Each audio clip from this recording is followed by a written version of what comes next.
नमस्कार दोस्तों, स्वागत है आपका इस वीडियो में। हम लोग बीटीएससी के द्वारा जो रिवाइज नोटिस जारी किया गया है, ये नोटिस आपको बीटीएससी की ऑफिशियली वेबसाइट पर देखने को मिल जाएंगे, जो कि लेटेस्ट नोटिस है। तो उसमें क्या कुछ नए तिथि निर्धारित किए गए हैं, सारी जानकारियां हम आपको इस वीडियो में देने वाले हैं। तो वीडियो के अंत तक ज़रूर बने रहिएगा।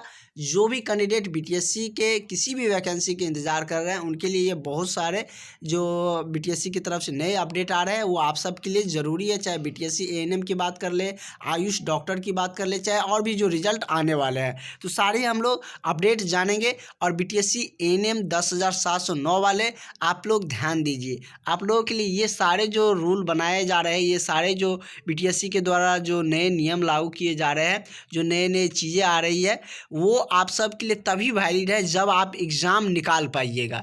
जब आप एग्ज़ाम निकालिएगा तभी आप लोग इस प्रोसेस पर जाइएगा, क्योंकि जिसका एग्ज़ाम नहीं निकलेगा वो ऑलरेडी बाहर हो जाएगा, तो उसको इन सारे प्रोसेस में जाना ही नहीं है। जिसका एग्ज़ाम निकलेगा, जिसका मेरिट बनेगा, जो सिलेक्शन लेगा, उसके लिए ये सारे प्रोसेस है। तो आप लोग ध्यान से पढ़िए, अच्छे से पढ़िए, निश्चित रूप से आपकी जॉब लगेगी।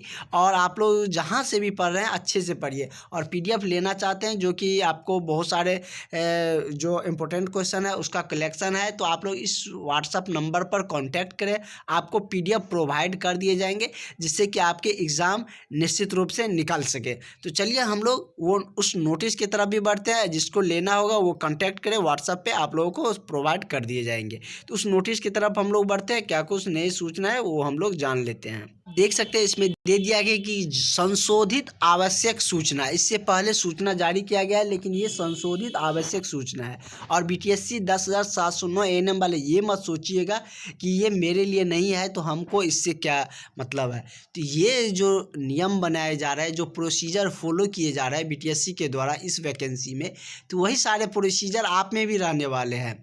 जैसे कि इसका जो डॉक्यूमेंट्स वेरीफाई किए जा रहा है अलग अलग तरीके से, उसी तरीके से आप लोग में भी होंगे। संविदा वाले को भी अलग से बुलाए जाएंगे, जो दिव्यांग कैंडिडेट होंगे उसको भी अलग से बुलाया जाएगा। और कहाँ पर क्या कुछ होंगे, वो सारा किस तरीके से रेगुलेशन होंगे, वो सारा कुछ आपको जानना बेहद ज़रूरी है। इसलिए हम जो भी बीटीएससी के द्वारा नोटिस आते हैं, जो भी सूचना आते हैं, वो हम आप तक पहुंचाते रहते हैं। जैसे कि ये संशोधित मतलब कि ये सूचना है, तो आप लोग ध्यान दीजिएगा। जैसे कि ऐसा नहीं है कि डेट रिलीज कर दिया जाता है तो उसमें संशोधित नहीं होता है। तो बहुत सारे कैंडिडेट 3 बजे के इंतज़ार में थे कि 19 दिसंबर को 3 बजे हम लोगों को जाना है, लेकिन इसको डेट मतलब कि कम किया गया, टाइमिंग को कम किया गया। तो ये आप सब के लिए भी जानना ज़रूरी है। आप सब की भी जब जांच की समय आएंगे जो डॉक्यूमेंट्स वेरीफाई का, तो उस समय में यदि आप लोगों का डेट इधर उधर होता है तो ये आप लोग ध्यान में रखेंगे कि डेट बदल भी सकते हैं।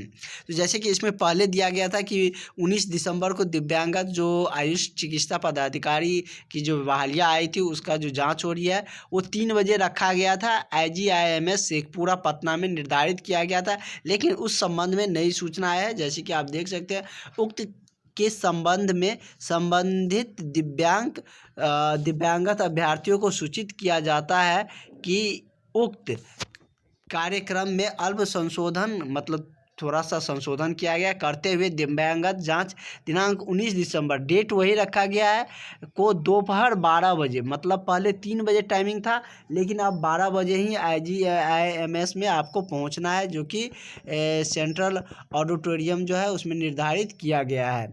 और अभ्यर्थी निर्धारित अवधि से 1 घंटा पूर्व जांच हेतु उपस्थित होकर दिव्यांगत संबंधित जांच कराना सुनिश्चित करें। मतलब 1 घंटा पहले आप लोगों को पहुंचना है, तो आप लोग 10 बजे पहुंच सकते हैं। 9-10 बजे आप लोग निश्चित रूप से पहुंच जाए, क्योंकि पटना में जाम भी लगता है, तो वहां पर आप लोगों को थोड़ा सा समय भी लगेगा। तो आप लोग पहले पहुंचने का प्रयास करें, जिससे कि इसमें आप लोग पहुँच सके। और इससे पहले जो नोटिस आए थे उसमें क्लियर कर दिया गया था कि फिर से रिवाइज डेट नहीं दिया जाएगा। इसी डेट में आप लोगों को सारा जो जांच की प्रक्रिया है वो किए जाएंगे। तो आप लोग ध्यान में रखें, जो भी आयुष डॉक्टर या आयुष चिकित्सा पदाधिकारी के जो भी कैंडिडेट को इसमें सिलेक्ट हुआ है, वो लिस्ट बीटीएससी का ऑफिशियली वेबसाइट पर भी है, तो वो लिस्ट आप लोग डाउनलोड कर लीजिए। और आप लोग 19 दिसंबर को मॉर्निंग में ही पहुंच जाइएगा, 9-10 बजे के आसपास में। जैसे कि इसमें निर्देश दिए गए हैं कि 12 बजे से शुरू होंगे, लेकिन पहले आप लोगों को पहुंचना है 1 घंटा पहले। तो इस तरीके से आप लोग समझ सकते हैं कि क्या कुछ आप लोगों के आगे करने हैं। और भी कोई अपडेट आएगा बीटीएससी के रिगार्डिंग तो हम आपको निश्चित ही पहुंचाएंगे, चाहे वो एएनएम का हो, चाहे आयुष डॉक्टर का हो, चाहे ईजीसी एक्सरे टेक्नीशियन का हो, चाहे किसी भी बीटीएससी के द्वारा निकाला गया जो वैकेंसी है उसके रिगार्डिंग कोई भी सूचना आएंगे तो हम आप तक ज़रूर पहुंचाएंगे। Thank you.